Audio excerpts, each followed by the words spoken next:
Այսօր Հայաստանի ամբողջ տարածքում բոլոր գրախանութներում գրեթե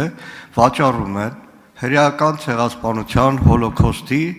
այսպես ասեմ, այբուբենը կամ ինչը, Հիտլերի Մայն Կամփը, ազատ վաճառքում ամբողջ Հայաստանի տարածքում, բոլոր գրախանութներում պաշտոնապես տպագրված գրքեր են տարբեր հրատարակություններ։ Մինչև այս պահը ձեր կառավարությունը որևէ քայլ ձեռնարկել է քրեական օրենսգրքի 136 հոդվածի խախտումները կանխարգելելու համար։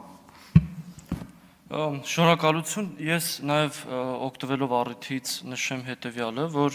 այն բոլոր գործողությունները, որոնց մասին դուք խոսում եք, դրանք ուղղակիորեն առնչվում են խոսքի եւ արտահայտվելու ազատության, տվյալ դեպքում նաև ստեղծագործության ազատության իրավունքի հետ, եւ ըստ էության, եթե նման խոսքերը, նման ստեղծագործությունները